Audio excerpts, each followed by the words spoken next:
Shri P M Niyas, ഇപ്പോൾ ഡൽഹിയിൽ നിന്ന് വരുന്ന വാർത്ത എന്ന് പറയുന്നത് ഇന്ത്യ മുന്നണിയിലെ നേതാക്കൾ നാളെ പാർലമെന്റിൽ എന്ത് നിലപാടെടുക്കണം എന്നുള്ള കാര്യത്തിൽ ഒരു കൂടിയാലോചന നടക്കുകയാണ്. പക്ഷേ തീരുമാനമൊന്നും പുറത്തു വന്നിട്ടില്ല. പക്ഷേ ഈ ബില്ലിൻ്റെ കാര്യം പറയുമ്പോൾ തുടക്കം മുതൽ ഇതുവരെ ഈ ബില്ലിനെ കടന്നാക്രമിക്കുകയും ഇത് ന്യൂനപക്ഷ വിരുദ്ധമാണ് എന്ന നിലപാട് അടിക്കടി ആവർത്തിക്കുകയും ചെയ്യുകയാണ് പ്രതിപക്ഷം. എന്തെല്ലാം കാര്യങ്ങളിലാണ് ഈ ബില്ലിനെ മുൻനിർത്തി നിങ്ങൾക്ക് വിയോജിപ്പുള്ളത്? നോക്കൂ, ഇത് വഖഫ് നിയമം എന്ന് പറയുന്നത് ഇന്ത്യയുടെ ഭരണഘടനയിലുള്ള തുല്യനീതിയും അതോടൊപ്പം ന്യൂനപക്ഷങ്ങൾക്ക് കൊടുക്കേണ്ട അവകാശങ്ങളെ സംബന്ധിച്ച് വളരെ കൃത്യമായി ഭരണഘടനയിൽ അന്ന് തുടക്കം മുതൽ തന്നെ എഴുതി ചേർക്കുകയും അതനുസരിച്ച് മുന്നോട്ട് പോവുകയും ചെയ്തിട്ടുള്ളതാണ്. ഇന്ത്യയുടെ മതനിരപേക്ഷ കാഴ്ചപ്പാട് എന്ന് പറയുന്നതും മതേതര കാഴ്ചപ്പാട് എന്ന് പറയുന്നതും രണ്ടും വ്യവസ്ഥാപിതമായ മാർഗത്തിലൂടെ മുന്നോട്ട് പോയിട്ടുള്ളതാണ്. അപ്രകാരം ഇന്ത്യയിലെ മതന്യൂനപക്ഷങ്ങൾക്ക് അവരുടെ വിശ്വാസ പ്രമാണങ്ങൾക്കനുസരിച്ച് അവരുടെ വിശ്വാസപരമായ കാര്യങ്ങളും അവരുടെ വിശ്വാസപരമായി അതിൽ എന്തെല്ലാമാണോ പറഞ്ഞിട്ടുള്ളത് അവയൊക്കെ നടപ്പിലാക്കി മുന്നോട്ട് കൊണ്ടുപോകണമെന്നുള്ള ലക്ഷ്യമാണ് ഭരണഘടന വിഭാവനം ചെയ്തിട്ടുള്ളത്. അപ്രകാരമാണ് ഇന്ത്യയിലെ മുസ്ലിം മതവിശ്വാസികൾക്ക് അവരുടെ ഇസ്ലാമിക കാഴ്ചപ്പാടനുസരിച്ചുള്ള കാര്യങ്ങൾക്ക് അവരുടെ സ്വത്തുക്കൾ വഖഫ്, അതായത് മതാചാരപ്രകാരം ആവശ്യമായ സ്വത്തുക്കൾക്ക് വഖഫ് ബോർഡുകളും വഖഫ് ട്രിബ്യൂണലുകളുമൊക്കെ നിയമിച്ച് മുന്നോട്ട് പോയിട്ടുള്ളത്. അപ്പോൾ ആ വഖഫ് ട്രിബ്യൂണലുകളുമൊക്കെ ഇന്ന് മുനമ്പം പോലെയുള്ള ബേണിംഗ് ആയിട്ടുള്ള ഇഷ്യൂ വെച്ച് അത് മുതലെടുത്ത് രാജ്യത്ത് BJP കാലങ്ങളായി ചെയ്തുകൊണ്ടിരിക്കുന്ന രണ്ട് വിഭാഗങ്ങൾ തമ്മിൽ ഫൈറ്റ് ചെയ്യിപ്പിക്കുകയും അത് ന്യൂനപക്ഷങ്ങളെ തമ്മിലടിപ്പിക്കുകയും ചെയ്ത് മുന്നോട്ട് പോകുന്ന രീതിയാണ് ചെയ്തുകൊണ്ടിരിക്കുന്നത്. അതിൻ്റെ ഏറ്റവും ഒടുവിലത്തെ ഉദാഹരണമാണ് ഈ വഖഫ് അമെൻമെൻറ്റ് ആക്ട് എന്നാണ് കോൺഗ്രസ് പറഞ്ഞിട്ടുള്ളത്.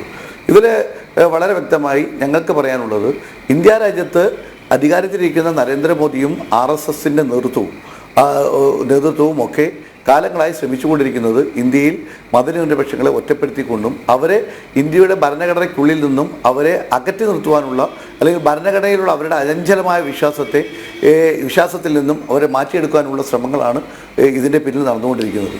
ഈ തീരുമാനങ്ങൾ അതിൻ്റെ ഭാഗമായാണ് മാത്രമേ ഞങ്ങൾക്ക് കാണാൻ കഴിയൂ.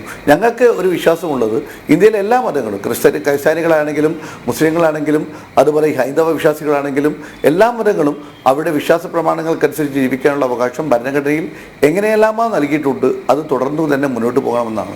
ഇവിടെ മുനമ്പത്തെ സംബന്ധിച്ചിടത്തോളം മുനമ്പവും ഇതും തമ്മിൽ നമുക്ക് ബന്ധിപ്പിക്കേണ്ട കാര്യമില്ല. മുനമ്പത്തെക്കുറിച്ച് കോൺഗ്രസ് കേരളത്തിലെ പ്രതിപക്ഷ നേതാവ് ഉൾപ്പെടെയുള്ള ആളുകൾ വളരെ വ്യക്തമായി മുനമ്പത്തെ കാര്യങ്ങൾ പറഞ്ഞിട്ടുള്ളൂ. അവിടെ മുനമ്പവും വഖഫ് നിയമവുമായി കൂട്ടിക്കഴക്കേണ്ട കാര്യമില്ല എന്നും അത് വഖഫ് ഭൂമിയല്ല എന്ന നിലപാടുമാണ് കോൺഗ്രസും പ്രതിപക്ഷ നേതാവും ഒക്കെ കാലങ്ങളായി പറഞ്ഞുകൊണ്ടിട്ടുള്ളത്. അപ്പോൾ അതുകൊണ്ട് ആ മുനമ്പത്തിലെ ഒരു ഒറ്റപ്പെട്ട സംഭവം വെച്ച് കേരളത്തിലെ മൊത്തം മുസ്ലിങ്ങൾക്ക് അവകാശങ്ങൾ പൂർണ്ണമായും വഖഫ് ബൈ യൂസർ എന്ന് പറയുന്ന ഒരു അവകാശം തന്നെ ഇല്ലാതാക്കുന്ന ഒരു നിലപാടാണ് എടുത്തുകൊണ്ടിരിക്കുന്നത്. മാത്രമല്ല ഇപ്പോൾ ദേവസ്വം ബോർഡിൽ കാര്യങ്ങൾ ചെയ്യേണ്ടത് ഹൈന്ദവ വിശ്വാസികളാണ്. അതുപോലെ തന്നെ വഖഫ് ബോർഡിലെ കാര്യങ്ങൾ തീരുമാനിക്കുകയും മുന്നോട്ട് കൊണ്ടുപോവുകയും ചെയ്തത് വഖഫ് നിയമങ്ങൾ അറിയുന്ന ഇസ്ലാം മതത്തിൽപ്പെട്ട ആളുകൾ ചെയ്യണമെന്നാണ് കാലങ്ങളായി നമ്മൾ അലിഖിതമായി എടുത്തിരിക്കുന്ന തീരുമാനങ്ങൾ. അവയ്ക്കൊക്കെ അത് കലക്ടർക്ക് അധികാരം കൊടുത്തുകൊണ്ടും അതുപോലെ മറ്റ് മതസ്ഥരമായ ആളുകളെയൊക്കെ അത് ഉൾക്കൊള്ളിച്ചുകൊണ്ട് മുന്നോട്ട് പോവുകയും ചെയ്യുന്നത് അവരുടെ വിശ്വാസത്തെ ഹനിക്കുന്ന കാര്യമാണ്.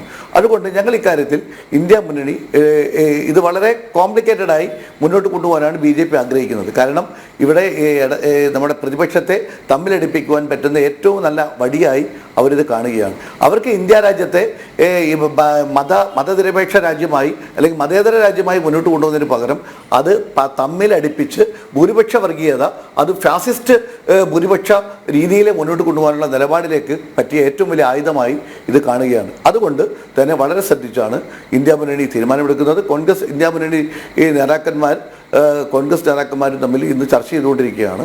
ഞങ്ങളുടെ തീരുമാനം നാളെ 8 മണിക്ക് ഈ മുഴുവൻ MP-മാരോടും അവരുടെ ആലോചിച്ച് തീരുമാനമെടുക്കാൻ വേണ്ടി നാളെ 8 മണിക്കത്തേക്ക് വെച്ചിട്ടുണ്ട്. അതുകൊണ്ട് ഈ കാര്യത്തിലുള്ള ഞങ്ങളുടെ പൊളിറ്റിക്കൽ നിലപാട് രാവിലെ 8 മണിക്ക് നമ്മുടെ പ്രതിപക്ഷ നേതാവ് രാഹുൽ ഗാന്ധി പരസ്യമായി പത്രങ്ങളെയും അതുപോലെ നമ്മുടെ MP-മാരെയും അറിയിക്കുമെന്നാണ് തീരുമാനിച്ചിട്ടുള്ളത്. അതുകൊണ്ട് പാർട്ടിയുടെ നിലപാട് അല്ലെങ്കിൽ ഇന്ത്യ മുന്നണിയുടെ നിലപാട് ഇത് എനിക്കിപ്പോൾ ഔദ്യോഗികമായി പറയാൻ കഴിയില്ല എന്നുള്ളതാണ് എനിക്ക് ഇത് കാര്യത്തെക്കുറിച്ച് പറയാം. പക്ഷേ എന്നിരുന്നാലും ഔദ്യോഗികമായിട്ടല്ലെങ്കിലും നിങ്ങളുടെ ഒരു പ്രഖ്യാപിത നിലപാടിൽ നിന്ന് ഒരു തരത്തിലും കോൺഗ്രസിനോ ഇന്ത്യ മുന്നണിക്കോ അങ്ങനെ മാറാൻ കഴിയില്ലല്ലോ. കാരണം അങ്ങനെയാണല്ലോ അതിൻ്റെ ഒരു രാഷ്ട്രീയ വശം എന്ന് പറയുന്നത്.